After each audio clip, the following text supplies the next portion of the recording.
Muy buenos días, bendiciones a todas las personas que nos acompañan cada sábado en esta transmisión donde vamos a compartir nuevamente una porción de la Parashá, y es que esta semana nos corresponde a la porción número 35.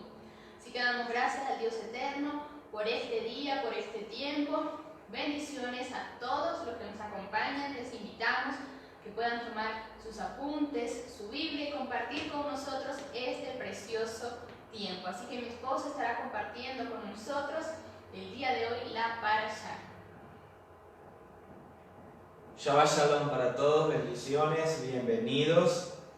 Y bueno, esta semana tenemos la porción número 35 de la Torá. Entonces seguimos en el estudio de las porciones de la Torá, de todos los primeros 5 libros que el eterno Dios entregó en el monte Sinaí a nuestro pueblo, y que son la base, el fundamento de vida, la instrucción del Padre para sus hijos, a partir del cual se rige toda la vida de nuestro pueblo hasta Yeshua, después de Yeshua y aún hasta los días de hoy.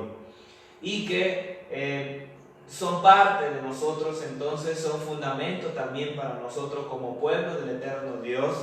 Es errado, es falso decir que nosotros somos un pueblo aparte del Señor, que la iglesia es un pueblo aparte e Israel es un pueblo aparte del Señor. Eso es totalmente errado. En ninguna parte de la palabra de la Biblia se sustenta esa definición o ese argumento, porque nosotros somos un solo pueblo con Él. Romanos 11 dice que nosotros fuimos reinjertados en el olivo verdadero que es Israel, por lo cual somos un solo pueblo, es un solo pueblo del eterno Dios. Entonces, por eso mismo nosotros estudiamos las porciones de la Torá para conocer nuestras raíces, para conocer las raíces de nuestro pueblo, el contexto de vida de nuestro pueblo, y en el cual Yeshua nació. El Señor, el Salvador, nació hace 2000 años y resto de tiempo.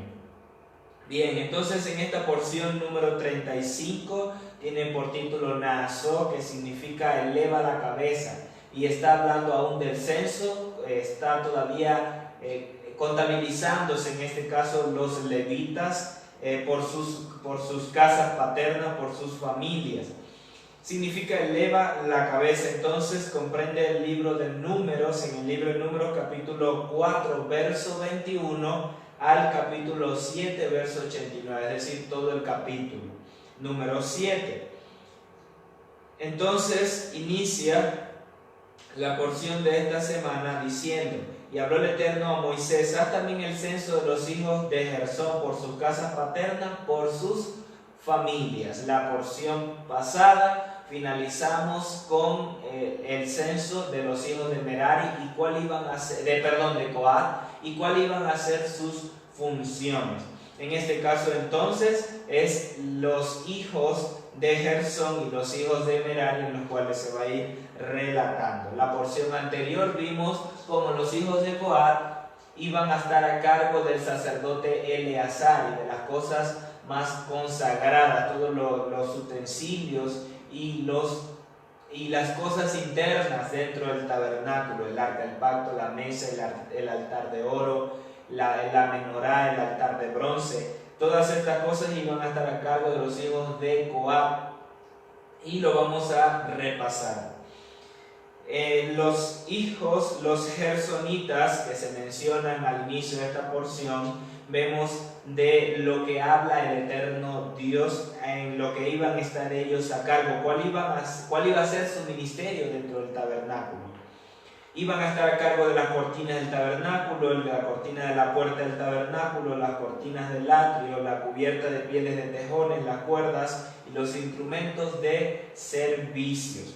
Ellos iban a estar de todo lo que era la cobertura del tabernáculo y las telas que rodeaban el tabernáculo completo en los atrios.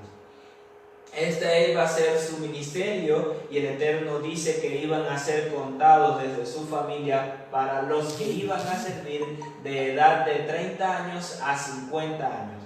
entre los 30 y 50 años era que estaban aptos para el servicio en el tabernáculo. ¿Por qué razón? No solo con los gersonitas, sino con coatitas y meraritas. ¿Por qué razón? Porque todo este servicio demandaba un cierto esfuerzo físico. Un cierto esfuerzo físico por la hora del transporte, de desarmar y armar, de estar apercibido, preparado para realizar la obra con excelencia delante del eterno Dios, su servicio, su ministerio, por lo cual debían estar siempre preparados y debían ser de 30 a 50 años en adelante. Repasemos los coatitas. Dice que ellos iban a estar a cargo del arca del pacto, de la mesa de los panes, el candelabro, la menorá, el altar del incienso, el altar del holocausto, los utensilios del santuario, el velo de separación, el que separaba el lugar santo del lugar santísimo, y todos los utensilios que se usaban en todas estas, en la mesa, el altar de bronce, todo lo que se usaba para ellos, para el candelabro también, ellos también iban a estar al cuidado de él. Bien, ahora los meraritas, ¿de qué iban a estar a cargo? Ellos iban a estar a cargo de las tablas del tabernáculo, las barras, las basas del tabernáculo, así como también las del atrio, las estacas del atrio, las columnas de alrededor del atrio y las cuerdas del atrio, todo lo que era la estructura como tal del tabernáculo para poder levantarse. Todas las cosas más pesadas, los tablones, las barras, todo esto era mucho más pesado que lo que iba a estar a cargo de los gersonitas, que en general era todo lo que era la cortina y cuerdas. Entonces, al finalizando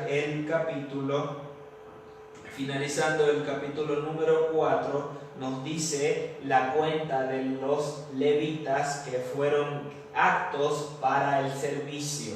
Y estos fueron entre los gersonitas, de los cuales podían servir, que estaban entre 30 y 50 años, eran 2.750. De los coatitas, que eran 7.500 los contados, los que eran aptos para servir eran 2.630. De los meraritas, de los contados 6.200, los que estaban aptos para servir eran 3.200. En total, los levitas que estaban aptos entre edades de 30 y 50 años para servir en el tabernáculo eran de 8.580 levitas. Entonces todos ellos fueron designados de acuerdo a sus funciones, a su ministerio y a las labores en las que iban a estar a cargo delante del Eterno para honrarlo, para servirlo a Él. Él dijo, en la porción anterior lo estudiamos y Él decía: míos son los levitas, yo los aparté, no tendrán heredad, sino que míos son, y yo se los entrego a Aarón y a sus hijos para que le asistan en la obra del tabernáculo. Entonces, Aarón y sus hijos no podían estar a cargo al completo de todo lo que era el tabernáculo, armarlo, desarmarlo y tener el cuidado de él. Necesitaban a personas para que los asistieran y tuvieran una función importante también dentro del pueblo, los cuales entonces estudiamos que fueron los levitas entregados, y los aptos para servir era un total de 8.580.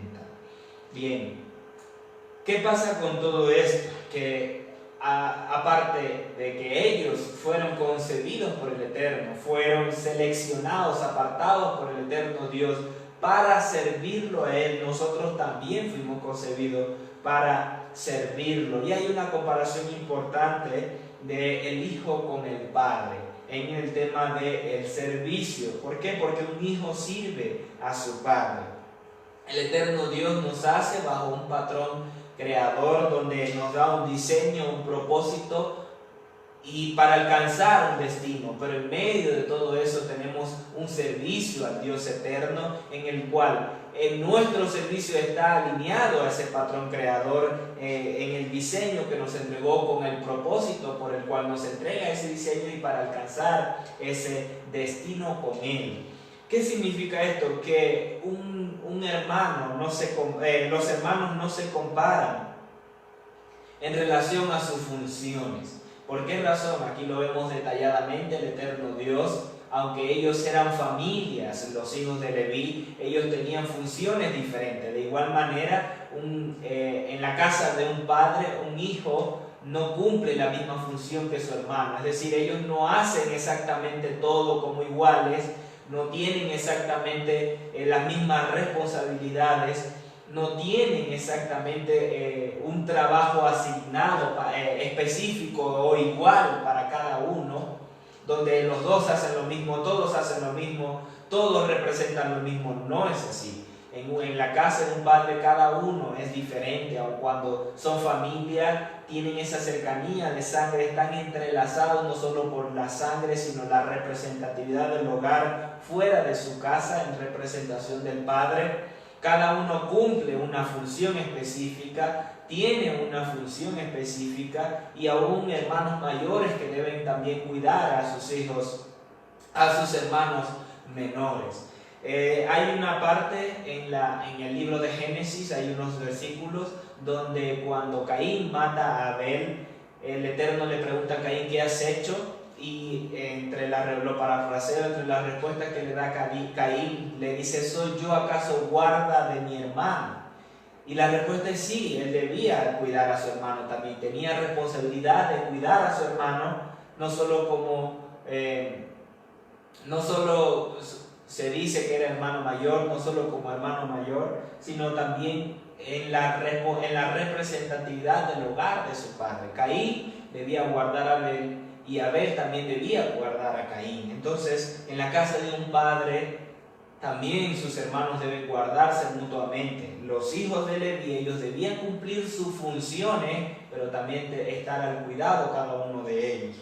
¿Por qué digo esto? Porque más adelante estudiaremos a un personaje llamado Coré. Este Coré era de los hijos de Coat, tenía una de las responsabilidades más consagradas, que era llevar las cosas más sagradas en sus hombros, pero él por su rebeldía, su envidia, quería más, no se conformó con la responsabilidad tan preciada del eterno Dios que le entregó. Entonces, al haber sido concebidos por el eterno Dios, haber sido apartados desde el vientre de nuestra madre, desde antes de la fundación del mundo, dice Efesios 1:6,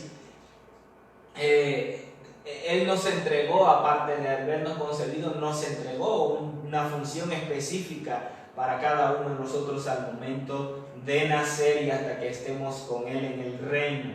¿Cuáles serán las funciones en este caso dadas, repartidas entre ellos, para evitar envidias, divisiones, discusiones y deseos de sobresalir?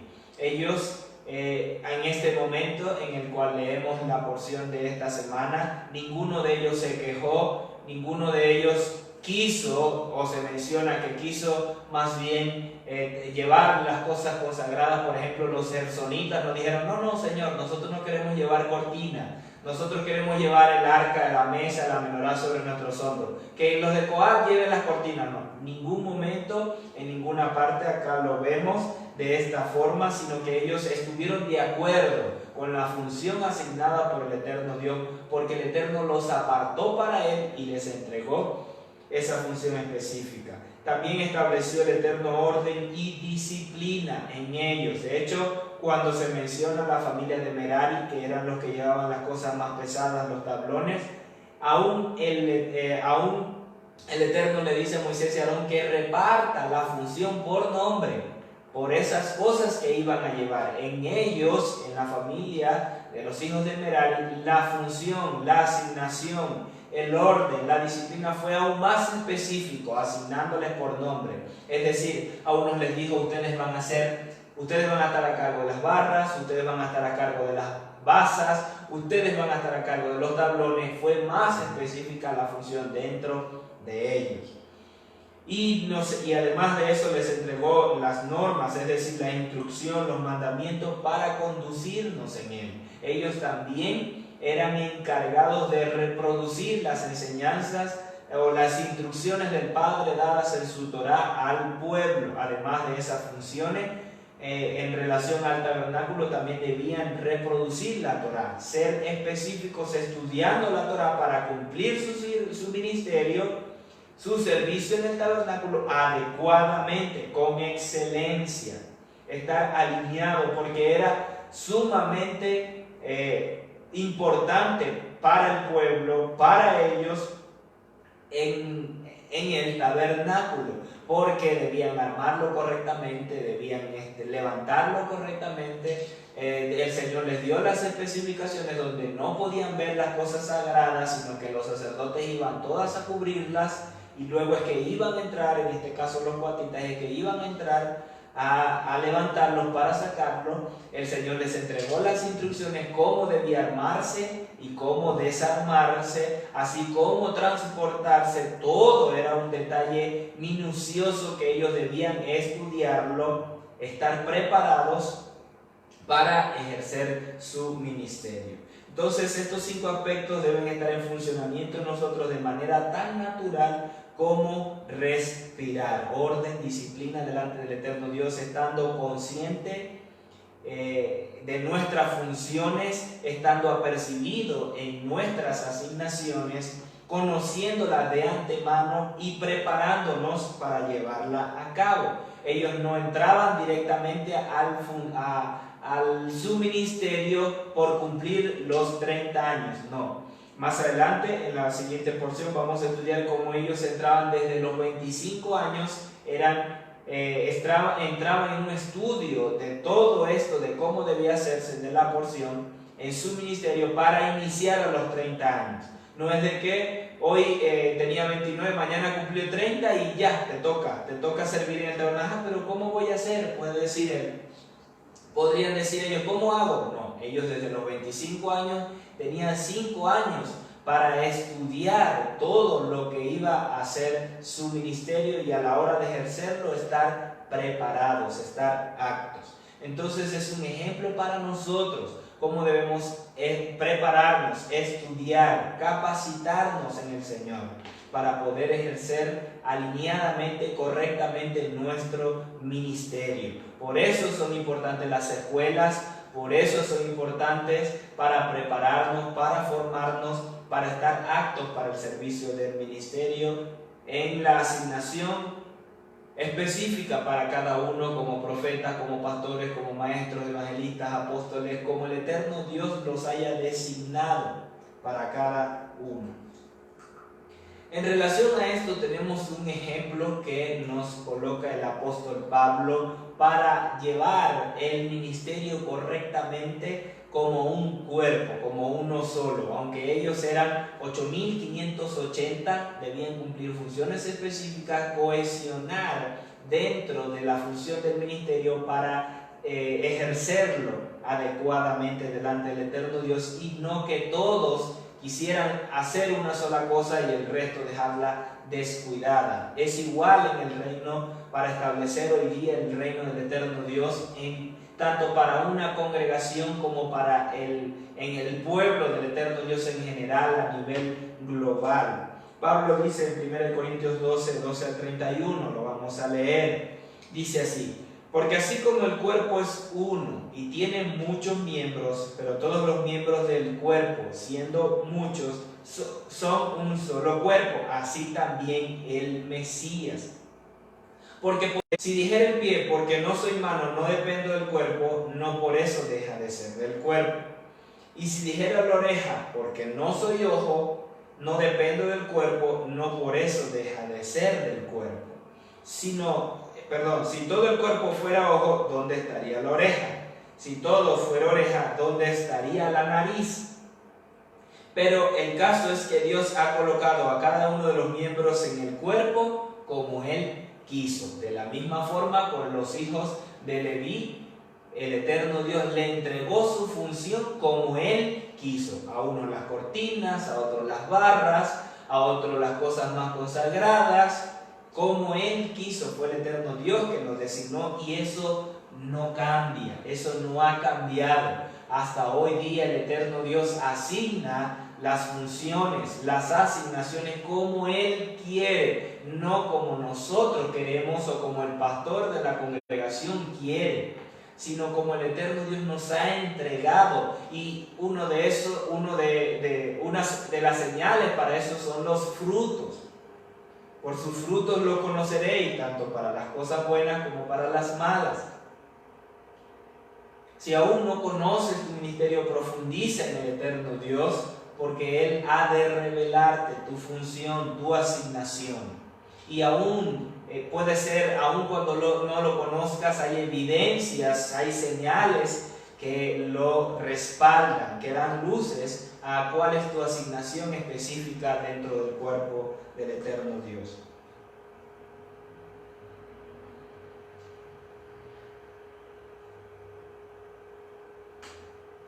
Sigamos, verso 19. Y si todos fueran un solo miembro, ¿dónde estaría el cuerpo?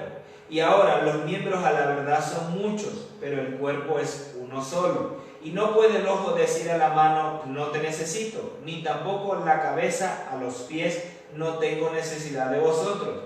Antes bien, los miembros del cuerpo que parecen más débiles son los más necesarios.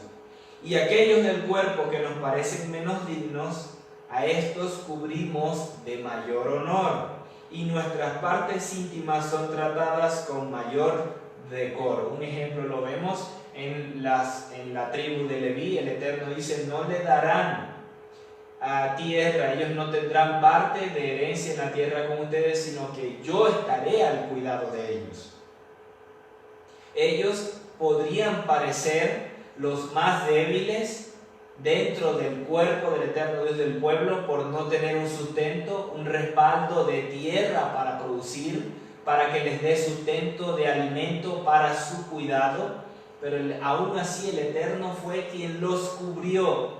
Ellos que, como dice aquí, hay partes del cuerpo que parecen más débiles o parece que parecen menos dignos, pero las cubrimos con mayor decoro. Ellos tuvieron mayor cuidado porque el pueblo de parte a través del eterno Dios los cuidaba, les proveía de su sustento.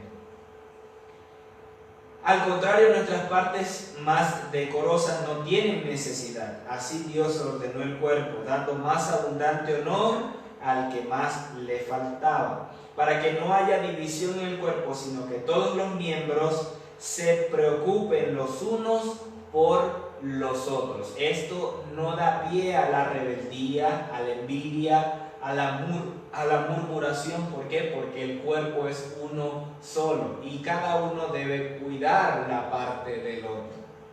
De manera que si un miembro padece, todos los miembros comparten el mismo padecimiento. Y si un miembro recibe honra, todos los miembros se regocijan. Cuando el eterno Dios bendice al pastor de nuestra congregación, al líder de nuestra congregación, esa bendición también, parte de esa bendición también recae sobre nosotros. Y vosotros sois el cuerpo del Mesías y miembros cada uno en parte. Y a unos Dios puso en la iglesia, en la Kehilá, en la congregación. Primeramente apóstoles, los segundos profetas, los terceros maestros, luego milagros, después dones de sanidad, capacidades para ayudar, capacidades para administrar, géneros de lenguas. ¿Son todos apóstoles? ¿Acaso todos profetas? ¿Todos maestros? ¿Acaso todos hacen milagros? ¿Tienen todos dones de sanidad? ¿Hablan todos en lenguas? ¿Interpretan todos? Hace las preguntas Pablo. Anhelad pues los mejores dones, pero aún nos muestra un camino más excelente. Luego viene todo lo que habla acerca del amor en 1 Corintios 13, pero como vemos aquí, él dice, todos son apóstoles, entonces ¿dónde están las otras funciones en la congregación? Todos son maestros, entonces ¿a quién se les va a enseñar si todos son maestros? Cada uno en las congregaciones, en la Kehilá, en el cuerpo del Mesías, cada uno tiene una función que cumplir, unos milagros, otros dones, otras administraciones, otros intercesiones, otros servidores para ayudar. Cada uno tiene una función. Entonces, que no haya envidia en nosotros, que no haya altanerías, egocentrismos en nosotros, creyéndonos mucho más que nuestros hermanos, que por ser hermano y estar más alto en la ubicación del cuerpo, nos creemos mucho más que un pie, o que el líder de la congregación, por ser el pastor, él diga todos son mis ovejas y se crea más que todos. No, mayor responsabilidad tiene ese y mayor humildad debe haber en su vida, por cuanto tiene la responsabilidad de guiar a un pueblo entregado por el eterno Dios para su cuidado. Entonces, mientras más arriba parezcamos estar, más humillados delante del eterno Dios debemos más bien de andar. Sigamos, en Efesios 4:16 dice, de él viene que el cuerpo entero bien ajustado de Yeshua y unido por todos los ligamentos según la función propia de cada uno de sus miembros, crezca y se edifique en amor. De igual manera, si en la congregación no se están cumpliendo las funciones asignadas para cada uno específicamente, no habrá un crecimiento. Y no hablo de multiplicación de números, sino de crecimiento, de la reproducción de la esencia del eterno Dios, de las instrucciones del eterno Dios en el pueblo, en la congregación como tal. Porque el crecimiento lo da Dios, la multiplicación la da el eterno Dios. Él mismo añade a los que han de ser salvos. Lo importante es que cada miembro de la congregación conozca su función, esté preparándose para esa asignación, esté estudiando semana a semana, día a día, para esa asignación. Entonces, lo principal en la congregación no es ganar y ganar y ganar gente, sino más bien edificar correctamente el cuerpo del eterno Dios para que cuando venga esa multiplicación se encuentren preparados para llevar esa multiplicación y también enseñarlos a ellos, instruirlos a ellos y cumplir el mismo propósito de capacitación, enseñanza, formación y asignación. Entonces, dos aspectos claves en nuestra persona. Él me llamó y soy importante. Él, así como escogió a cada uno por su nombre, así nos escogió a nosotros por nuestro nombre y somos importantes del cuerpo del eterno Dios. No importa la función que estemos ejerciendo o qué lugar dentro del cuerpo tenemos, yo soy importante. Yo soy importante para el eterno Dios. Pero cuidado, no seamos altivos, no nos vanagloriemos, porque como lo acabo de mencionar, mientras más responsabilidades y funciones se nos asignen, mayor humildad debe haber en nosotros. El que quiera ser grande entre vosotros debe ser el más pequeño, debe hacerse más pequeño, debe humillarse más. Voy a ocupar cargos importantes. ¿Por qué razón? Porque somos luz para las naciones. Y cuando digo voy a ocupar cargos importantes, no hablo voy a ser el pastor de la congregación.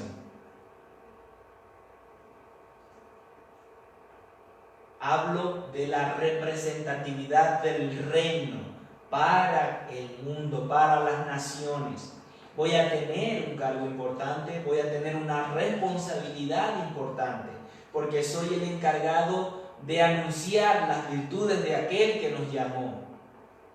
Soy el encargado de llevar la representatividad del reino, de hacer discípulos en las naciones. No es ser el más importante en la congregación. Sí, es bueno tener un liderazgo, una responsabilidad, porque de esa forma también te preparas para llevarlo afuera. Pero lo importante es hacer discípulos a las naciones, hacer discípulos, rescatar a Efraín, ser parte del proceso de la restauración del eterno Dios de su pueblo Israel para hacerlo uno solo con Judá y de los dos hacer un solo pueblo. Tenemos la función de ser ese enlace de Israel, Efraín, el pueblo esparcido en las naciones, con el pueblo del eterno Dios Judá, el hermano mayor, para la restauración de todas las cosas. Entonces, la función importante de la iglesia, digámoslo de esa forma, que en realidad sería la Quejilá, la comunidad de creyentes, es anunciar, es rescatar a Efraín, es traer a Efraín nuevamente. Segunda de Pedro 1:10 dice: por lo cual, hermanos, procurad aún hacer más firme vuestro llamamiento y elección, porque haciendo estas cosas no tropezaréis jamás.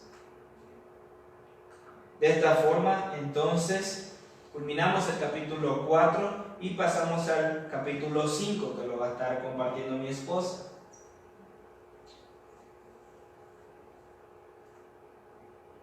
Así es, vamos a compartir el capítulo número 5 y en este capítulo vamos a tener se habla sobre 3 temas. El primero, vamos a iniciar con la lectura de Números capítulo 5. Dice: ordena a los hijos de Israel que despidan del campamento a todo leproso, a todo afectado de flujo y a cualquier contaminado por cuerpo muerto. Recordemos que algunas parashas anteriores vimos también lo que era o cuál era el procedimiento que debía llevar a cabo una persona que padecía de lepra. Debía ser sacado del campamento y pasar por un proceso de purificación. Entonces, de esta manera se menciona o se recuerda relacionado a esto nuevamente esta ordenanza o este precepto que debían de cumplir. Entonces, la lepra, recordamos también, es un símbolo de pecado, y cuando un israelita era diagnosticado de esto, debía ser expulsado del campamento y solo fuera de él podía ser sanado.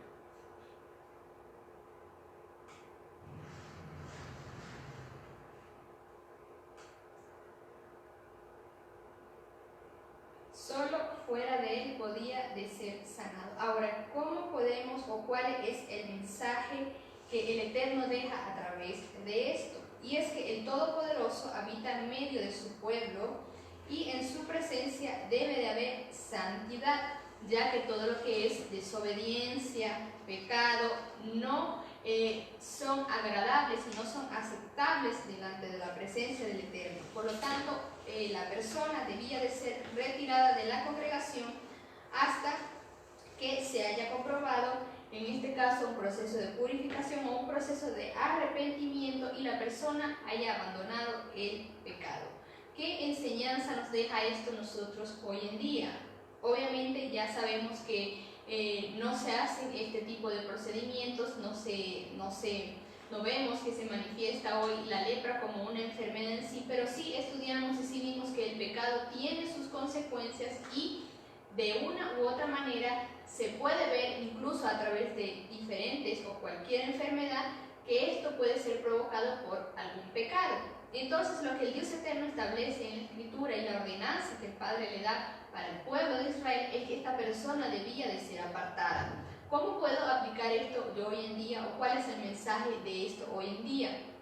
Si tú que nos estás viendo eres líder de un grupo o eres líder de una congregación, tienes personas a tu cargo, debemos de saber que cuando una persona está pasando por algo, por un proceso, por algún pecado, por decirlo de esta manera, no es que vamos a votar a esa persona de la congregación, pero sí debemos entender que esta persona debe de pasar por un proceso de restauración, debe de pasar por un proceso donde la persona pueda alinearse nuevamente con el Dios Eterno y con lo que Él ha establecido. Y aún más, si esta persona está cumpliendo alguna función en la congregación o si esta persona es un líder en la congregación, por ejemplo, algún líder de alabanza, algún líder de danza o cualquier persona que esté cumpliendo una función de liderazgo y esa persona, el pastor, sabe que está en pecado, debe llamar a la persona, debe hablar, debe confrontar y debe de pasar por un proceso de restauración. No debemos simplemente hacernos la vista gorda y decir, no importa, vamos a dejar que esa persona siga ahí porque es que el líder de alabanza canta muy lindo y no tengo otra persona que pueda cantar ahí. No debemos de verlo de esta manera, sino tomar siempre lo que la palabra nos instruye, lo que el Dios Eterno nos instruye. Como les dije, no es que vamos a desechar a esa persona, no es que la vamos a botar de la congregación, sino con mucho amor, pero con carácter, debemos de llamarla para que esa persona también pueda pasar por ese proceso de teshuvá, de arrepentimiento y de alinearse nuevamente con la Torá. En 1 Corintios 5:6 dice: no es buena nuestra jactancia. ¿No sabéis que un poco de levadura leuda toda la masa? Ya lo vimos también la parte del pecado. Y vamos a estar viendo 3 versículos que nos hablan sobre la confesión. En Proverbios 28:13 dice: el que encubre sus pecados no prosperará, pero el que los confiesa y se aparta alcanzará misericordia. En 1 de Juan 1:9 también nos enseña la Escritura que si confesamos nuestros pecados, Él es fiel y justo para perdonar nuestros pecados y limpiarnos de toda maldad. Y en el Salmo 32:5 dice: mi pecado te hice saber y no encubrí mi iniquidad. Dije: confesaré mis transgresiones al Eterno, y tú mismo cargaste con la maldad de mi pecado. Estos 3 versículos de la Escritura, entre muchos otros que hay, nos hablan también de la importancia de la confesión, la importancia de confesar nuestros pecados, nuestras transgresiones, nuestras iniquidades. ¿Por qué? Porque en la confesión hay liberación. En la confesión nosotros también somos liberados de esa carga. Así que no esperes o no esperemos a que la persona, el líder, el pastor se dé cuenta de lo que alguien ha estado haciendo, sino que vamos a pensar, vamos a recapacitar y vamos a tomar en cuenta todas estas instrucciones que nos da la Escritura, que nos enseña la Escritura al confesar, para poder, como les dije, pasar por este proceso de teshuvá y de arrepentimiento. Este es el primer punto que se menciona en el capítulo número 5. Pero luego también nos habla sobre lo que es la ley de la restitución. Y dice que les habló también el Eterno a Moisés, luego de darle la instrucción primera que ya vimos, le dice que le diga a todos los hijos de Israel, o le habla a todos los hijos de Israel, que cualquier hombre o mujer que cometa cualquier pecado en perjuicio del prójimo, prevaricando así contra el Eterno, tal persona será culpable, y confesará pues el pecado cometido, y restituirá el objeto del delito en su pleno valor, añadiendo a ello un quinto, y le entregará al perjudicado. Y si la persona no tiene pariente a quien se le restituya el daño, el objeto del delito sería para el Eterno, para el sacerdote, además del carnero de las expiaciones, con el cual hará expiación por el culpable. Toda ofrenda alzada de todas las cosas consagradas que los hijos de Israel presentan al sacerdote sería suya, y lo santificado por cualquiera sería suyo. Asimismo, lo que cualquiera dé al sacerdote sería suyo. Entonces, una importante enseñanza que también podemos ver acá es que el arrepentimiento, en este caso, hablando de la restitución, consiste no solamente en nosotros volver al camino y poder pedir perdón a alguna persona si le hemos hecho algo, sino que tenemos que restituir aquello o a la cual a la persona nosotros hayamos ofendido. Entonces es muy importante que nosotros podamos tomar en cuenta esto de la ley de la restitución. Para mí esto es algo que nosotros podemos aplicar hoy en día, podemos seguir tomando esta enseñanza hoy en día, porque lo dice claramente en la Escritura. Si tú le hiciste algo a alguien, si cometiste algo, si le dañaste algo, si le botaste algo, debían restituirlo. Y si en ese momento no se podía restituir a la persona en sí a la cual se le afectó o se le hizo el daño, debía de hacerse a algún familiar.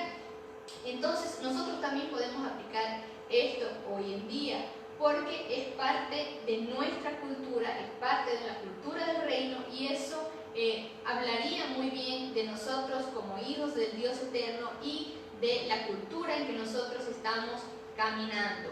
Así que si nosotros le hacemos algo a alguna persona, si nosotros le dañamos algo a alguna persona, lo más ideal y lo correcto, según lo que establece la Escritura, es que nosotros podamos restituir ese daño. ¿Y por qué lo digo? Porque muchas veces lo hemos visto, incluso lo podemos leer en las noticias, que quizás atropellaron a alguna persona y la persona que la atropelló se dio a la fuga.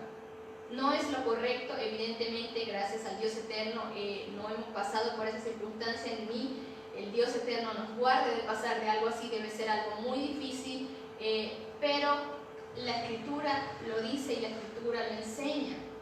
Debemos de restituir. La ley de la restitución debemos de aplicarla hoy en día. Así que si yo le presto algo a mi cónyuge, a mi hermano, a mi hermana, a cualquier persona, y por accidente incluso le rompí, le dañé, se me perdió, le boté, no es que solamente le voy a decir, ay, discúlpame, te boté, te dañé. No, sí, te boté, te dañé, pero aquí está, estoy restituyendo. Y como lo dice acá la Escritura, el quinto aún debía de entregarse. Y entonces debemos nosotros aplicar esto y ser conscientes de lo que estamos haciendo, de lo que estamos caminando, y dar gracias al Dios eterno, porque es importante también, incluso cuando a nosotros por circunstancias nos hurtan algo, nosotros lo primero que hacemos es que comenzamos a orar, comenzamos a interceder y comenzamos a decir, yo declaro que la ley de la restitución viene a mi vida. Sí, y está muy bien hacer eso, pero también es importante que yo pueda aplicar también la ley de la restitución si yo he fallado. Si yo estoy demandando la ley de la restitución para mi vida, en algo que perdí, en algo que me hurtaron, en algo, lo que sea, es importante que yo también pueda aplicar eso a mi vida. Y el siguiente punto en el cual nos habla este capítulo es sobre la ley de los celos, y vamos a estar leyendo desde el versículo 11 al versículo 15, donde dice la Escritura: habló nuevamente el Eterno a Moisés y le dijo, habla a los hijos de Israel y les dirás, cuando la mujer de alguno se desvíe y les sea infiel y otro hombre tenga relaciones sexuales con ella, y esto esté encubierto al conocimiento de su marido, porque cuando se amancilló no hubo testigo contra ella, ni fue sorprendida en el acto, y le sobrevenga espíritu de celo, de modo que recele de su mujer, habiéndose ella amancillado realmente, o le sobrevenga espíritu de celo y recele de su mujer sin haberse ella amancillado, entonces aquel hombre llevará a su mujer ante el sacerdote y llevará su ofrenda por ella, 1/10 de un efá de harina de cebada, pero no derramará sobre ella aceite ni pondrá sobre ella incienso, porque es ofrenda vegetal de celos, ofrenda conmemorativa que renueva la memoria del pecado. Se habla de este procedimiento en cuanto a la ley de los celos. Ahora vamos a resumir un poco el proceso y este mandamiento, ya que los siguientes versículos nos explican cuál era la instrucción que debía de darse. Entonces, dice luego los siguientes versículos, o para hacerlo de manera resumida, si un hombre entonces sospechaba que su esposa, su mujer, le había sido infiel, pero él no tenía testigos de que se había realizado este acto, él debía llevar a su esposa al sacerdote y trayéndola a ella con una ofrenda por el pecado. Luego el sacerdote debía de presentar a esta mujer delante del Eterno y debía de tomar agua limpia en un vaso de barro y poner en ella polvo del tabernáculo. Entonces la mujer debía de ser separada delante del Eterno, y en algunas ocasiones se les raparía su cabeza o se les soltaría su cabello como descubierta para humillación, y pondría en sus manos la ofrenda. Luego el sacerdote tendría en sus manos las aguas amargas que traen maldición. Este era el procedimiento que debía llevarse a cabo, ya que el hombre o el esposo no estaba seguro o no tenía testigos para corroborar el pecado de su esposa. Entonces el sacerdote luego debía decirle, o le decía a la mujer, si eres inocente serás libre de estas aguas amargas que traen maldición, pero si eres culpable tu muslo se caerá, tu vientre se hinchará y serás oprobio delante del pueblo. Y la mujer debía responder amén, amén. Entonces el sacerdote preparaba esta agua, como lo leímos, con un poco de polvo del tabernáculo, y esta agua amarga debía de tomarla la mujer. Si era libre, si no había cometido ningún pecado, ninguna transgresión, simplemente ella iba a ser libre y no iba a pasar por ninguna de estas consecuencias, por lo cual, y sería fecunda, claro, pero si todo lo contrario, si había sido culpable, entonces dice la Escritura que su muslo se iba a caer, su vientre se iba a hinchar y iba a ser oprobio delante del pueblo, y obviamente no iba a ser fecunda esta mujer. Ahora, ¿qué nos está diciendo el eterno Dios, o cómo podemos nosotros entender este mandamiento? La mujer adúltera o sospechosa representa a Israel y el esposo celoso al Eterno, ya que él lo advierte en Éxodo 34:14. Porque no te has de inclinar a ningún otro Dios, pues el Eterno, cuyo nombre es celoso, Dios celoso es. Entonces vemos también una representatividad acá en lo que es la iglesia o Israel en este momento, y el esposo celoso que representa al Eterno. La mujer Israel debía pasar la prueba delante del Eterno, tenía que tomar las aguas amargas, y si era culpable moriría, o mejor dicho, ya vimos las consecuencias que tendría. Si era inocente, sería fecunda y se multiplicaría, pero el Eterno sabía su culpabilidad. Entonces, ¿cómo vemos esto hoy? ¿O cómo podemos nosotros ver esta representación? Ya que el Dios eterno envió a su Hijo, envió a Yeshua para presentar la ofrenda y cumplir ese ritual de la Torá, y en lugar de Israel, la esposa adúltera, fue Yeshua, el Hijo, quien pasó por todo esto, y lo vamos a ver, ya lo vamos a corroborar en el siguiente versículo, ya que dice que entonces Yeshua delante del Eterno y del pueblo en el madero tomó por nosotros las aguas amargas, ya que éramos culpables. En Juan 19:29 se dice, y estaba allí una vasija llena de vinagre. Entonces ellos empaparon en vinagre una esponja y poniéndola en un hisopo, se la acercaron a la boca. Cuando Yeshua hubo tomado el vinagre, dijo, consumado es, y habiendo inclinado la cabeza, entregó el Espíritu. Dice luego la Escritura en este capítulo 5, en el verso 23, que el sacerdote debía de escribir las palabras de estas maldiciones que iban a venir sobre la mujer si era culpable en un libro, y las borraría con las aguas amargas. Yeshua entonces es agua de vida, es nuestra agua de vida, ya que al hacerse maldición por nosotros, esto es, al morir en lugar nuestro, Yeshua tomó por nosotros las aguas amargas. Al hacerlo, borró las maldiciones, y al resucitar nos dio la oportunidad de tener nueva vida, ser ahora una esposa digna y pura. Entonces nosotros como Kehilá, como iglesia, como la esposa, hemos sido llamados en este tiempo a ser puros, a ser dignos y consagrados para el eterno Dios. Gracias al Padre Eterno, porque Yeshua, como ya lo leímos, murió por nosotros, llevó nuestros pecados, llevó nuestras transgresiones, pero es nuestra responsabilidad y es nuestro trabajo el caminar cada día en lo que establece su Torá, en lo que establece su palabra, el ser una esposa digna, el caminar cada día en pureza, en santidad y en consagración al eterno Dios. ¿Y cómo logramos nosotros esto? ¿A través de qué logramos esto nosotros hoy en día? A través de cumplir, de obedecer y de guardar los preceptos y los mandamientos que el Dios eterno nos ha entregado y nos ha dejado en la Escritura.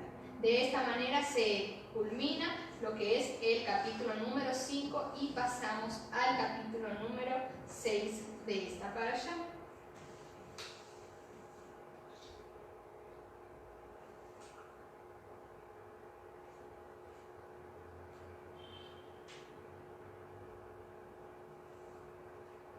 Bien, entramos al capítulo 6, donde nos habla acerca del voto del Nazareo.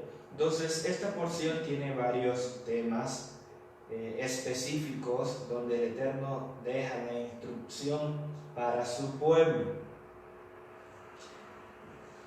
hay algo importante que quiero mencionar en relación al capítulo 5. Dice que debían sacar a todos los que estaban contaminados con lepra, a todos los que tenían impurezas y a todos los que se habían contaminado con muerte.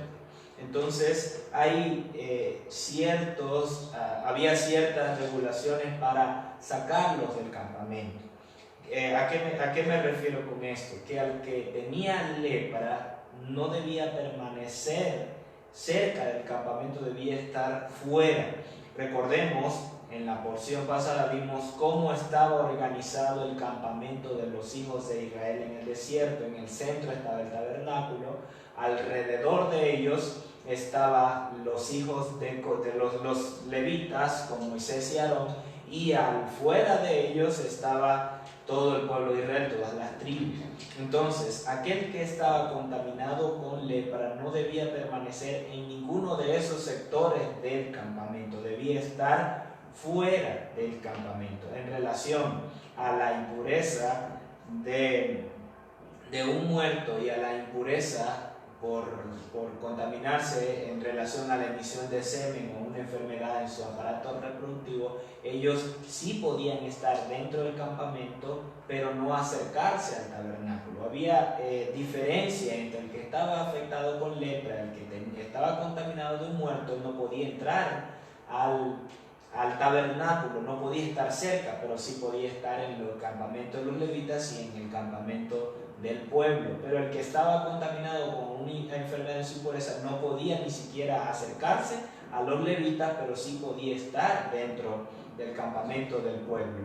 Como hemos mencionado y se repasará más adelante, ellos debían hacer toda una purificación de lavar su cuerpo con agua y esperarse hasta la tarde, y entonces ya sería limpio. A diferencia de el que tenía lepra, que debía permanecer fuera o encerrado, dependiendo de cuál sería la condición, para poder entonces estar en el campamento. Si era declarado impuro, iba a estar todo el tiempo de su impureza fuera del campamento y no iba a poder acercarse. Ya lo hemos mencionado, ya lo hemos estudiado, solo hago un repaso. Bien, el capítulo 6 inicia entonces el Eterno ahora dando una instrucción en relación al voto del nazareo. Dice el Eterno: habló a Moisés diciendo, habla a los hijos de Israel y les dirás: cuando algún hombre o mujer haga voto especial de nazareo para dedicarse al Eterno, se abstendrá de vino y de licor.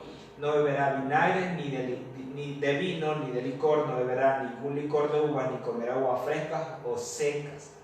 No comerá nada de cuanto proviene de la cepa vinícola, desde las semillas hasta los pámpanos, en todos los días de su nazareato.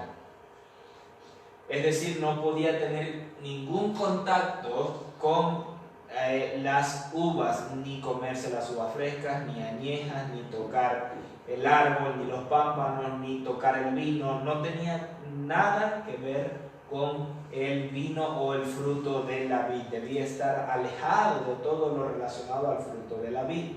¿En qué consiste el voto del nazareo? Principalmente era, como lo acabo de leer, de no acercarse a nada que tenga que ver con el fruto de la vid, es decir, de las uvas, no rapar su cabeza o no pasar navaja sobre su cabeza, y no estar junto a un cuerpo muerto durante los días de su consagración o de su nazareato.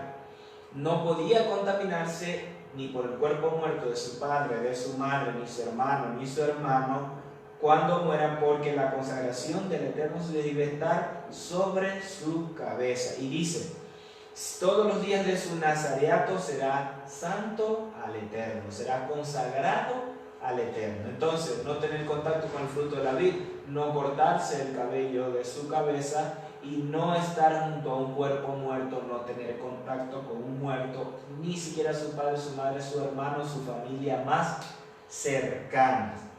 En eso consistía principalmente que se mantuviese el voto del nazareo o del nazareato.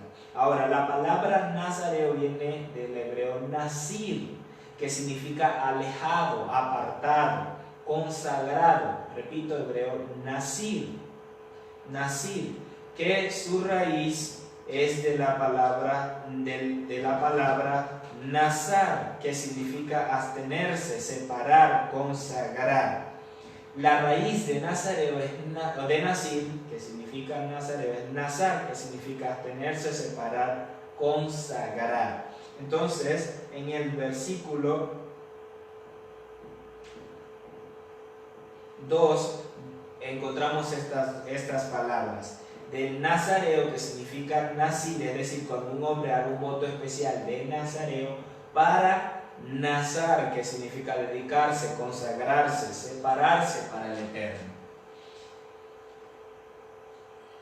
Y hay otra palabra relacionada que es neser, que significa nazareato, es el voto del nazareato, neser, que significa estar consagrado, separado, dedicado al Eterno Dios en este caso. Entonces, cuando dice no se contaminará por su madre, su hermano, su hermana, y que todos los días de su nazareato, neser, como lo acabo de mencionar, será santo al Eterno, esto hace referencia también, o lo pone casi en un mismo nivel que el sumo sacerdote, porque el sumo sacerdote, o el Cohen Hagador, mejor dicho, él de la misma forma no podía tener un contacto con su padre, su madre, su hermano más cercano, muerto, no debía tenerlo. Entonces, de esta forma lo hace similar al Cohen Hagador, el sumo sacerdote. Y de hecho, él usaba la mitra en su cabeza,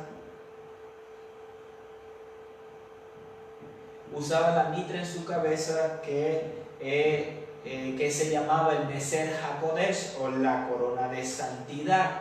De igual manera, el Eterno dice que el nazareo no debía cortar el cabello de su cabeza todos los días de su nazareato, todos los días de su consagración, porque en su cabeza, en su corona, estaba el voto de la consagración. Esa corona de santidad estaba en su cabeza. Bien, después el Eterno Dios dice, da las regulaciones en relación a cuando, si alguna persona súbitamente se moría al lado de él, perdía la consagración de su nazareato, cuáles eran las ofrendas que debían llevar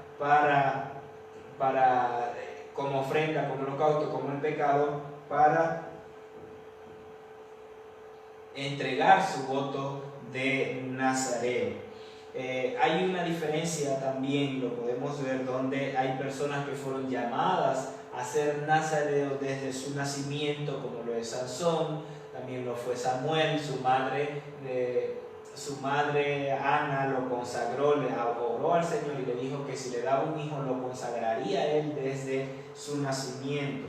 También Juan fue nazareo, fueron llamados desde su nacimiento a ser nazareo. De hecho, Yeshua también, él llevó el voto del nazareo. Hay otros que fueron llamados a corto plazo como símbolo de devoción o de consagración o de entrega al Eterno Dios. Uno de estos es el apóstol Pablo, lo vemos en el libro de Hechos, que él tenía hecho voto para el Eterno y por eso estuvo consagrado. Hechos 21 nos habla acerca del voto de nazareo del apóstol Pablo.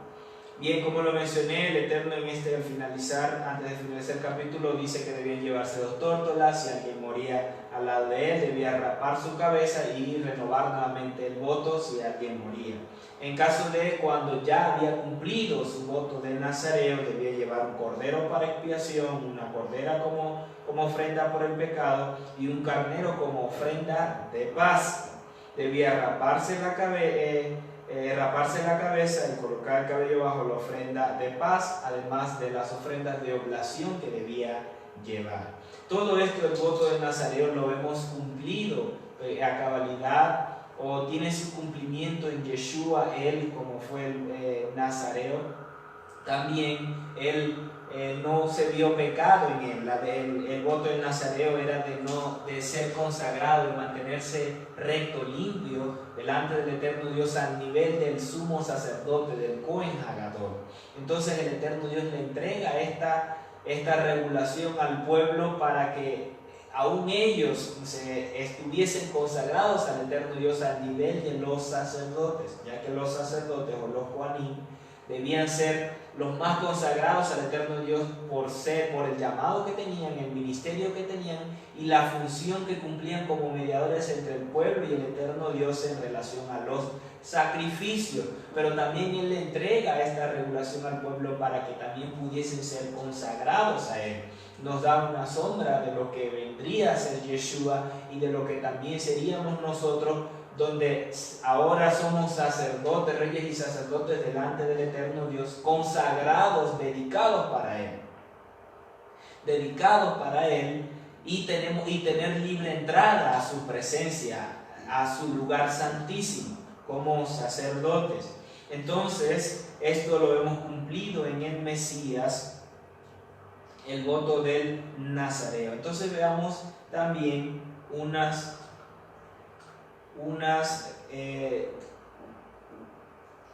personas que también fueron consagrados al eterno Dios, además del voto que se hacía del Nazareo. Y vemos a unos consagrados para una tarea específica como tal, no necesariamente para ser nazareo, pero sí el Eterno consagra para funciones y tareas específicas en el reino. Por ejemplo, en Amós 2:11 dice: y a vuestros hijos los elevé por profetas, y a vuestros jóvenes por nazareos. El eterno Dios le colocó a muchos de los jóvenes en Israel para ser nazareos, no solo de nacimiento, sino también por un tiempo determinado, por una consagración, por una dedicación especial en ellos al eterno Dios, diferente a otros en el pueblo. Él también lo hace así hoy en día, llama a unos específicamente para una función completa dentro del reino, como pastor, como maestro, como evangelista, como profeta, los tiene dedicados exclusivamente para Él. El Eterno aún lo hace, pero como lo vemos también aquí en la palabra, no es para todo el mundo, para todo el pueblo de Dios, porque a unos llama para dedicarse completamente, pero también a otros para realizar funciones fuera de la congregación, con negocios, con empresas, con administraciones, con directores de universidades, de colegios. El eterno Dios hace como quiere. Por lo tanto, no es para todos, no es que todos los 1000 que hay en la congregación, todos van a ser pastores. No es así. El Eterno escoge por funciones, por asignaciones. Por eso debemos estar claros en nuestra función, en nuestra asignación. También otro ejemplo está en Jeremías 1:5: antes que te formara en el vientre te conocí, y antes de que salieras de la matriz te consagré y te di por profeta a las naciones. Aquí vemos un ejemplo de funciones específicas que el eterno Dios llama para consagrar a personas en su pueblo. El otro voto o la otra función del eterno Dios para consagrar, como ya lo vimos, es el nazareo. En otros fueron consagrados para el sacerdocio, lo vemos en Levítico, lo repasamos en Levítico 8:30 al 33, dice: luego tomó pues Moisés el aceite de la unción y la sangre que había sobre el altar, y la roció sobre Aarón, sobre su vestidura, sobre sus hijos, sobre la vestidura de sus hijos, y así consagró a Aarón y sus vestiduras, y con él a sus hijos y las vestiduras de sus hijos. También entonces es una consagración para el sacerdocio. Bien.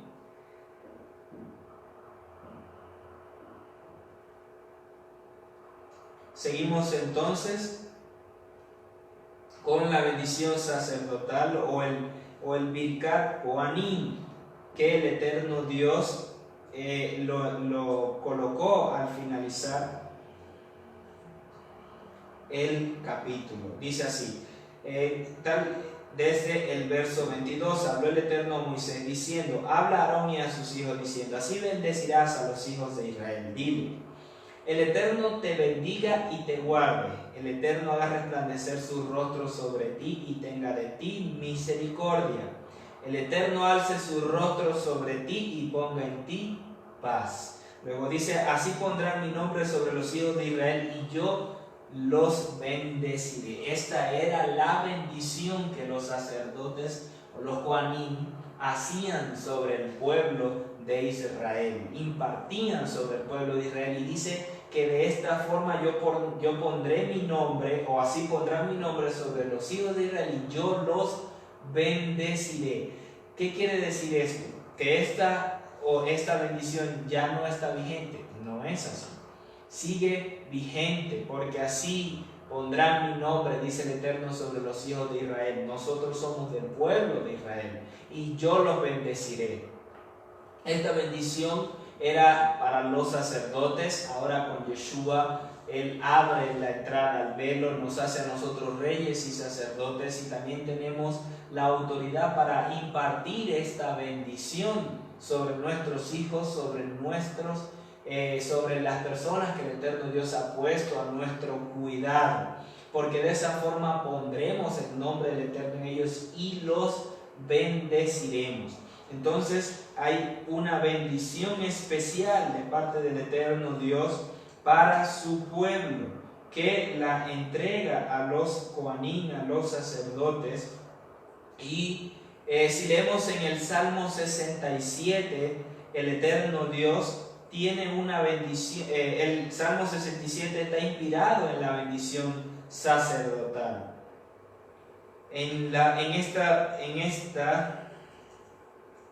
bendición, leemos el Salmo 67, dice: el Eterno tenga misericordia de nosotros y nos bendiga, haga resplandecer su rostro sobre nosotros, para que tu camino sea conocido en la tierra y tu salvación entre todas las naciones.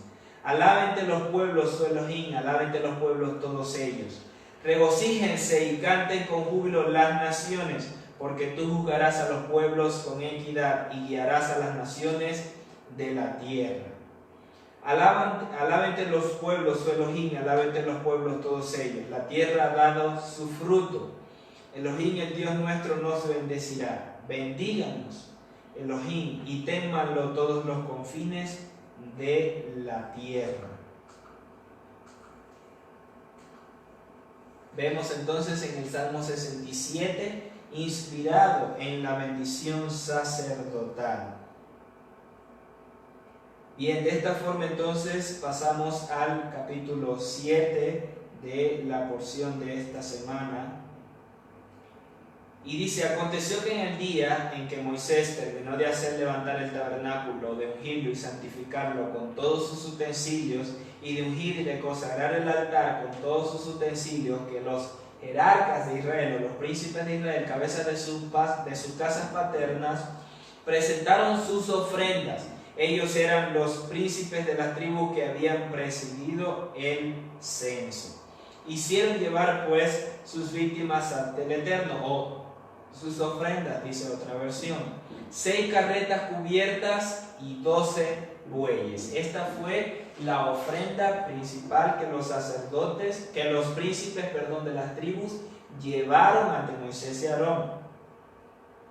Una carreta por cada 2 príncipes y un buey por cada uno, y los hicieron acercar delante del tabernáculo.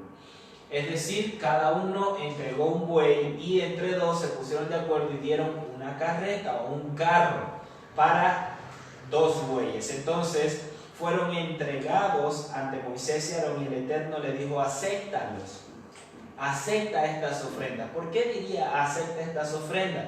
Tal vez porque Moisés no estaba seguro de que estas fueran ofrendas aptas para recibirlas, para presentarse ante el Eterno Dios.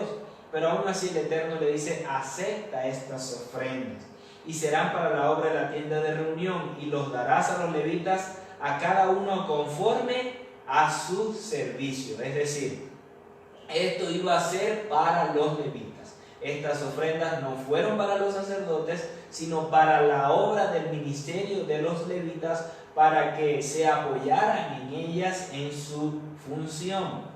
Entonces Moisés tomó las carretas y los bueyes y los entregó a los levitas. Como podemos ver en la imagen, dice que a los hijos de Gersón dio 2 carretas y 4 bueyes conforme a su servicio.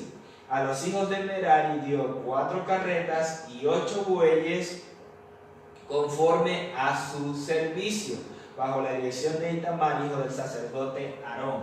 ¿Por qué a los hijos de Merari dio más carretas o más carros que a los hijos de Gersón? Porque los hijos de Merari iban a llevar las cosas más pesadas, las tablas, las basas, las barras, las estacas, todo lo que era recubierto con oro, con bronce, con plata. Por lo tanto iba a ser lo más difícil de cargar o de llevar, y que hacía más volumen también a la hora de transportarlo.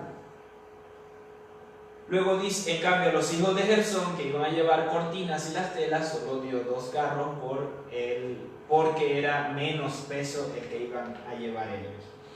Dice luego el verso 9, pero a los hijos de Coat no les dio nada, no les dio ninguno de los carros, porque tenían a su cargo el servicio de santuario que habían de transportar a hombros.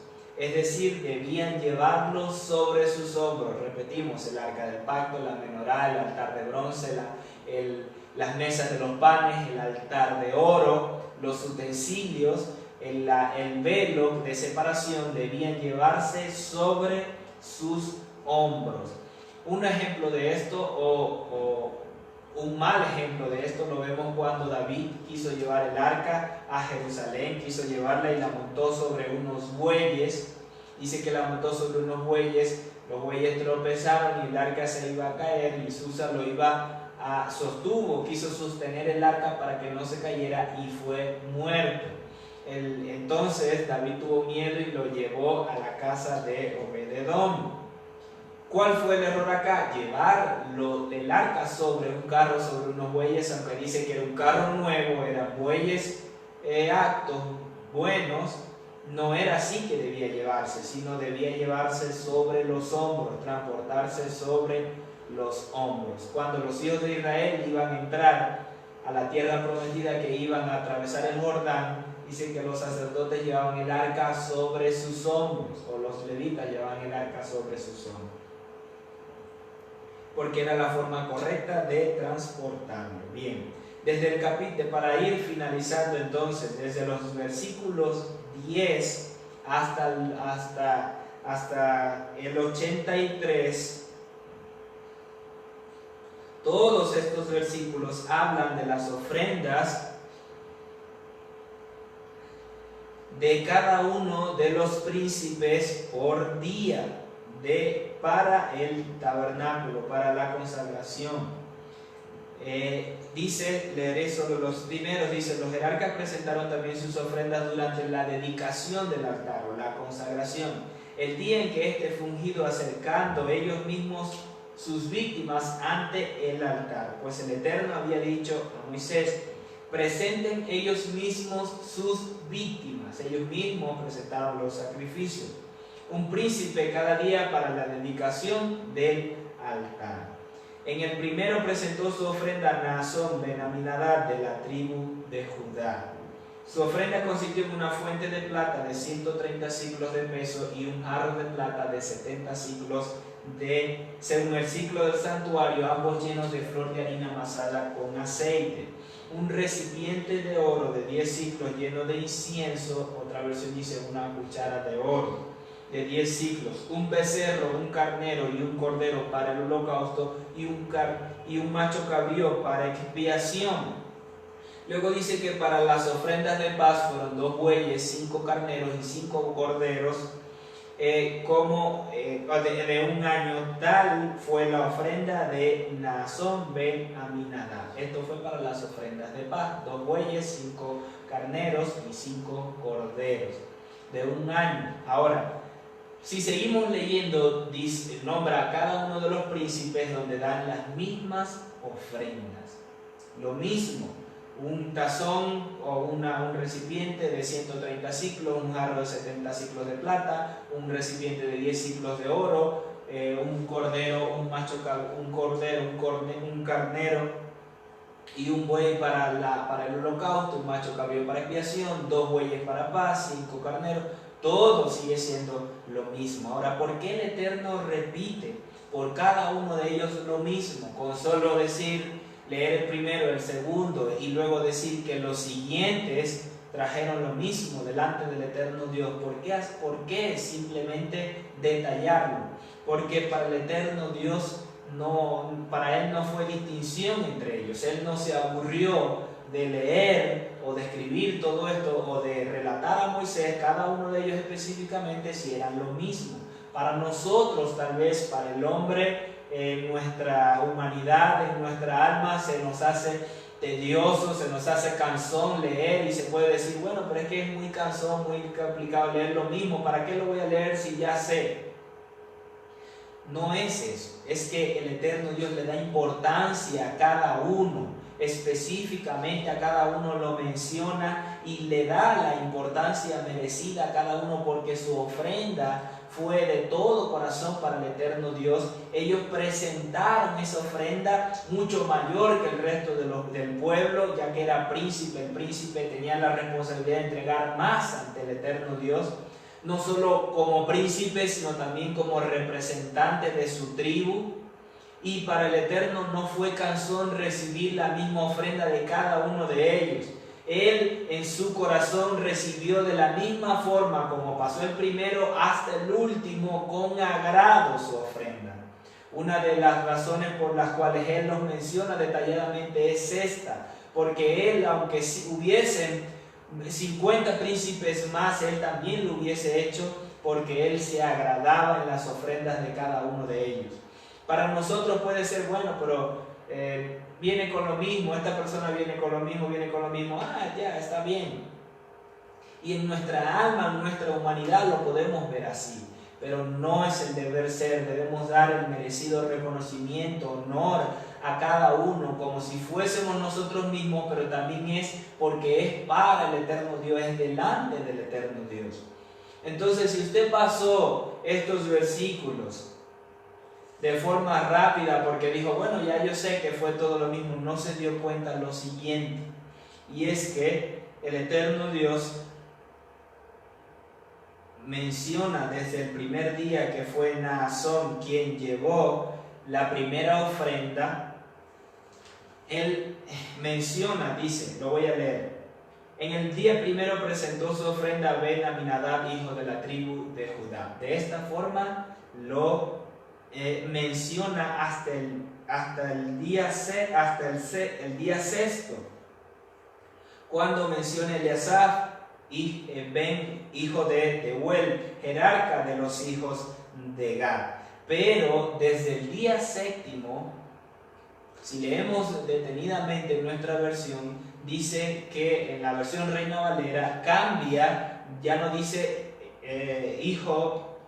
ya no dice Elisama, hijo de Amiud, príncipe de Efraín, sino que menciona primero que él es príncipe de Efraín y luego lo menciona a él. Desde el día séptimo cambia la forma de mencionarlo y ahora lo menciona primero como príncipe y luego su nombre. En los primeros 6, el Eterno menciona primero el nombre del príncipe y luego de qué tribu era príncipe.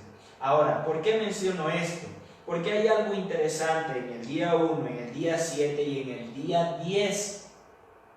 Y en el día 10, cuando menciona al hijo de Ahiezer ben Amisadai, príncipe de los hijos de Dan, o príncipe de la tribu de Dan, Ahiezer, hijo de Amisadai. ¿Por qué razón? Porque si hacemos una comparación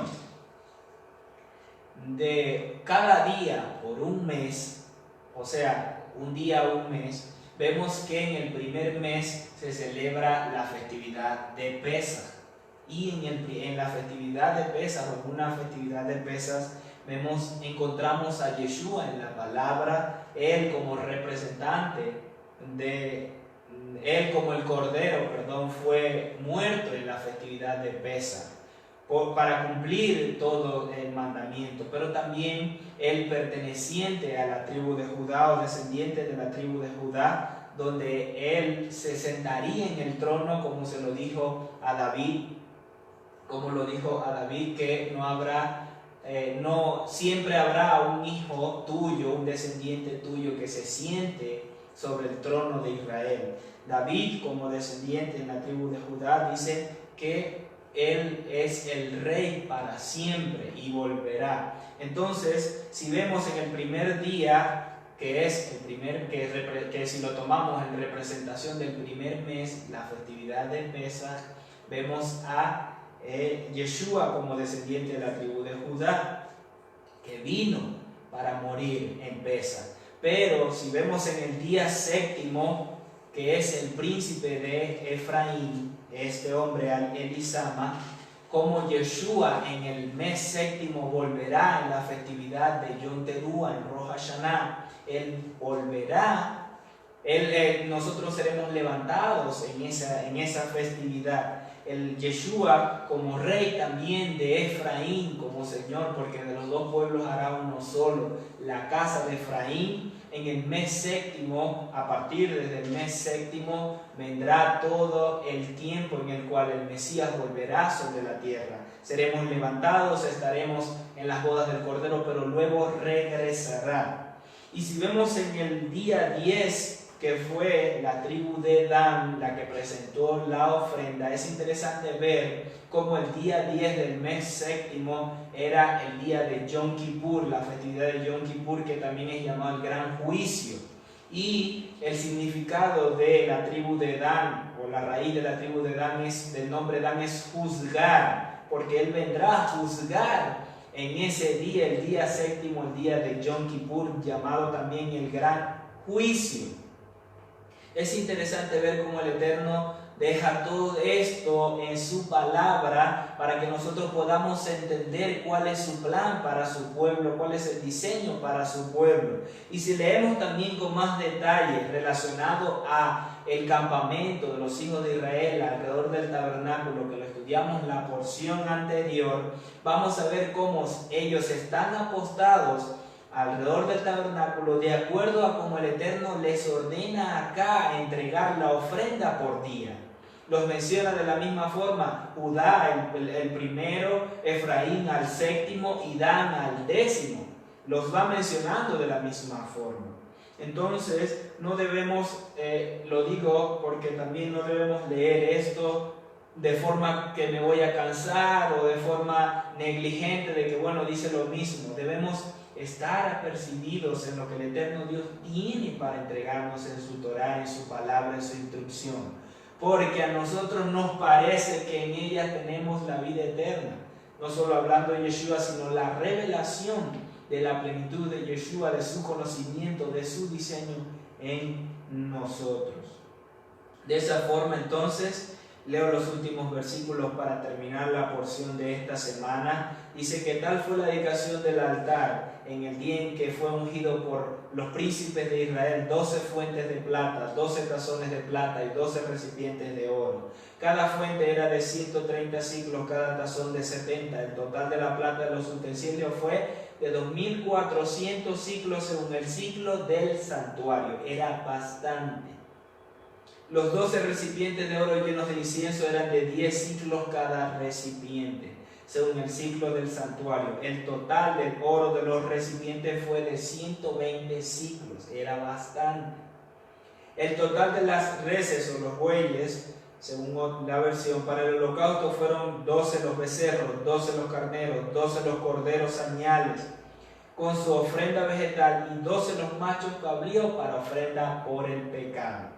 Y el total de los bueyes para el sacrificio de paz fueron 24 bueyes, 60 los carneros, 60 los machos cabríos y 60 los corderos de un año. Tal fue la dedicación del altar después de ser ungido.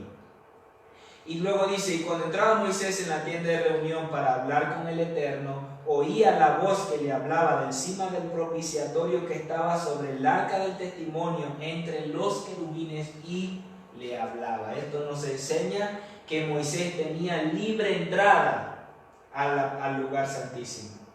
Moisés no necesitaba entrar una vez al año. Él tenía acceso libre al lugar santísimo para hablar cara a cara con el Eterno Dios. Esto nos representa no solo a Yeshua, sino a nosotros, que tenemos libre entrada para hablar cara a cara con el Eterno Dios, con Yeshua. Bien, mencionemos entonces cómo vemos a Yeshua en la Torá en esta porción, no solo como lo acabamos de ver en la ley de los celos, en la ley de la sotá, que es de los celos, y en las partes en las cuales lo hemos mencionado, sino también lo mencionamos en el capítulo 4, versos 27, 28 y 33. El sumo sacerdote y sus hijos son los que dan órdenes en el tabernáculo, los que dirigen toda la obra del servicio de los levitas. El Mesías es el que manda en la casa del Eterno. Él es nuestra guía, nuestra dirección. En el capítulo 4, versos 30, 35, 39, 43, 47, los levitas entraron en el ministerio a los 30 años. Yeshua, se dice, empezó su ministerio alrededor de los 30 años. Ya fue conocido públicamente o fue dado a conocer públicamente, aun cuando él ya estuvo enseñando, él estuvo preparándose, ya era considerado un rabí. Porque fue mencionado rabí por algunos, quiere decir que él era rabino ante los ojos del pueblo, solo que llegó el tiempo del cumplimiento del propósito del eterno Dios por el cual él habitó sobre la tierra aproximadamente desde los 30 años y, como dije, se menciona desde antes. En el capítulo 5, 21, 22, 27 dice que tu muslo caerá en relación a la sotá, a la ley de los celos, o la mujer que fuese hallada adúltera. El muslo del Mashiach fue dañado antes de su muerte para quitar esta maldición de la que se arrepienta de este pecado de adulterio. Es decir, él tomó el lugar de la mujer adúltera, tomó las aguas amargas, las aguas de maldición en representación de la novia, de su novia, y fue herido. Cuando dice que su muslo cayó porque fue herido, porque probó muerte, pero resucitó por ser hallado sin mancha, sin tacha, sin libre de pecado. Fue hallado justo, por lo cual resucitó. En el 5:24 dice que después hará que la mujer bebe el agua de amargura que trae maldición, para que el agua que trae maldición entre ella para causar amargura. El Mesías bebió la copa de maldición que el Padre le entregó para librarnos de la maldición del pecado, de muerte. 7. En el capítulo 7, 10, 84 y 88, el altar primero fue ungido y luego se sacrificó sobre él. Fue primero ungido y luego se hicieron las dedicaciones en él, todos estos sacrificios que acabamos de mencionar. Yeshua fue ungido, él es el ungido del eterno Dios, para luego ser sacrificado. Entonces vemos nuevamente todo el levantamiento del tabernáculo, sombra del Mesías. En el 7:12 dice que Judá, la tribu del Mesías, fue el primero en presentar su ofrenda. El sacrificio del Mesías fue el primero y luego los demás. De esta forma entonces culminamos la porción de esta semana y pasamos a la Haftará, la cual estará compartiendo mi esposa.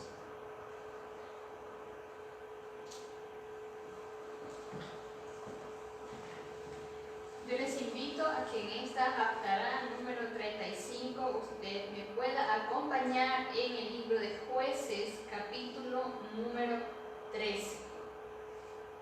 Y ya vamos a estar viendo cuál es la relación entre la parasha de esta semana y la Haftará. Y en el libro de Jueces, capítulo 13, se nos habla sobre el nacimiento de Sansón. Dice la escritura, comienza diciendo en el primer versículo que los hijos de Israel habían vuelto a hacer lo malo delante de los ojos del Eterno. Por lo tanto, el Eterno los había entregado en poder de los filisteos durante 40 años. Entonces, el pueblo de Israel, los hijos de Israel, nuevamente habían incurrido en lo malo, en aquello que no estaba alineado a la Torá, se habían desviado nuevamente, por lo tanto habían caído en manos de los filisteos durante un periodo de 40 años. Pero aún así, la misericordia del Dios eterno y su amor tenía preparado a un hombre que iba a traer la liberación del pueblo, o iba a ser en ese momento el instrumento de Dios para traer la liberación a Israel. Dice luego el verso 2, que es donde comienza esta parashá, que había un hombre en Sora que pertenecía o era de la tribu de Dan, y el nombre de este hombre era Manoa, y su mujer era estéril y no habían tenido descendencia. Pero luego en el versículo 3 dice la escritura que el ángel del Eterno se le aparece a esta mujer, se le aparece a la esposa de Manoa y le dice lo siguiente: he aquí que eres estéril y no has tenido descendencia, pero concebirás y darás a luz un hijo. Qué tremenda palabra le da el Dios eterno a esta mujer. Escoge a una mujer estéril, a una mujer que aún no había tenido descendencia, y le dice que iba a tener un hijo, que le iba a dar un hijo, pero aún no le había dicho, ya vamos a ver más adelante, quién iba a ser este hijo o qué iba a ser que iba a representar. Entonces, esta mujer tuvo que haber sido también, juntamente con su esposo, personas que estuviesen alineadas a la palabra y a la Torah, para que el Dios eterno las escogiera como para traer al mundo a un hombre que iba a cumplir una función específica e importante dentro del pueblo. Cabe destacar también como información que Sora era una ciudad entre las cuales estaban la tribu de Dan y la tribu de Judá, y estaba situada a algunos kilómetros al oeste de Jerusalén. Entonces el pueblo o Israel estaba viviendo un periodo de aflicción nuevamente, porque Dios había entregado a los israelitas en manos de los filisteos a causa de su pecado.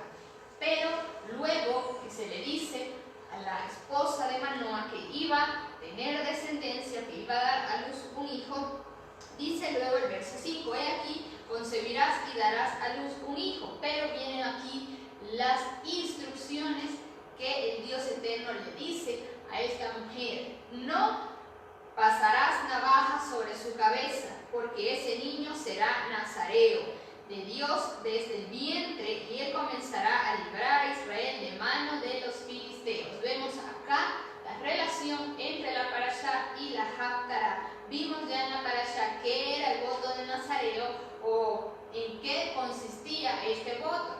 Entonces aquí en la haftará se menciona a Sansón, este niño que debía de ser consagrado como nazareo desde su nacimiento, y Dios eterno lo iba a escoger, o lo había ya escogido, para librar a Israel de mano de los filisteos.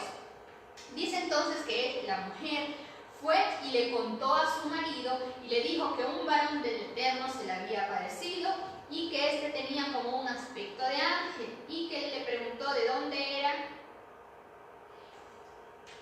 Y dice que no le preguntó de dónde era, y tampoco este ángel le declaró su nombre. Solo lo único que le dijo fue que iba a concebir, que iba a dar a luz un hijo, pero que éste no debía de beber vino ni ningún licor, no debía, también la mujer debía de abstenerse de beber vino, porque ese niño sería nazareo de Dios desde el vientre de su madre. Entonces Sansón tenía que ser un nazareo. Ya vimos que el nazareo era una persona que mediante un voto se apartaba para el servicio al Dios eterno. En este caso los padres de Sansón hicieron un voto por él, y a veces el nazareato era temporal, como ya lo estudiamos en la parashá, o en el caso de Sansón, que era para toda la vida. Sansón no podía cortarse el cabello, no podía tener contacto con ningún cadáver y no podía tomar nada que tuviera alcohol. Ya lo estudiamos en la parashá. Ahora, ¿qué es un nazareo? Vimos también que un nazareo era uno que era consagrado para el Eterno. Ahora, esta palabra consagrado proviene del hebreo kadash, y su significado es santificado, santífico, santificados, ser apartado o consagrado. Por lo tanto, Sansón debía de ser santificado, apartado y consagrado para el Dios eterno y para la función que ya había sido determinada para él. Menciona luego la escritura que Manoah también le implora al Dios eterno y le dice: Señor mío, te ruego que venga de nuevo a nosotros aquel varón de Dios que enviaste y nos instruya qué haremos con el niño que ha de nacer. Y la mujer se apresuró y corrió y le informó a su marido y le dijo: he aquí que se me apareció el mismo hombre que vino a mí el otro día. Y se levantó Manoah y fue tras su mujer. Y llegando ante aquel varón le dijo: ¿eres tú el varón que habló a esta mujer? Y le dijo: yo soy. También le declara o le dice Manoah al ángel del eterno Dios: ¿cuál es tu nombre para que te honremos cuando se cumpla esta palabra? Pero el ángel del eterno le dice a Manoah: ¿por qué me preguntas mi nombre si ves que es oculto? Dice entonces que aún así Manoah luego de esto tomó un cabrito del rebaño y la ofrenda vegetal y lo sacrificó sobre la peña del Eterno, y mientras Manoah y su mujer lo contemplaban, obró maravillosamente. Y luego finaliza esta porción de la parashá diciendo, de la Haftarah, diciendo que la mujer de Manoah dio a luz un hijo y le llamó su nombre Sansón, y el niño creció y el Eterno lo bendijo. Y el Espíritu del Eterno comenzó a impulsarlo en los campamentos de Dan, entre Sora y Estaol.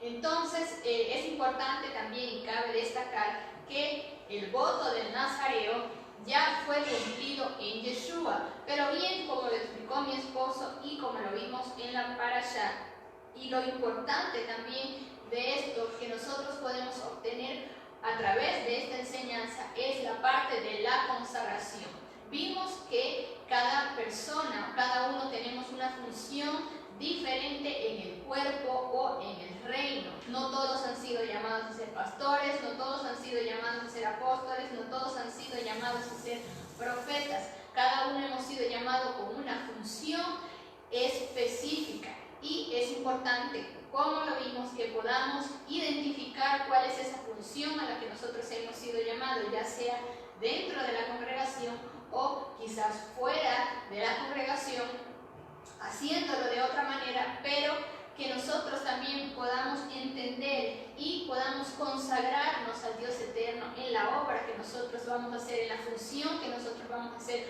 o en el ministerio que nosotros vayamos a ejercer. ¿Cómo nosotros nos consagramos al Eterno? A través de su palabra, a través de su Torah, a través de la Escritura, de nosotros poder apegarnos a lo que dice la Escritura, nosotros poder cumplir lo que dice la Escritura. Nosotros estamos siendo apartados y consagrados para el Dios eterno. En nosotros poder cumplir, en nosotros guardar el Shabbat, también estamos manifestando que estamos consagrados al Dios eterno.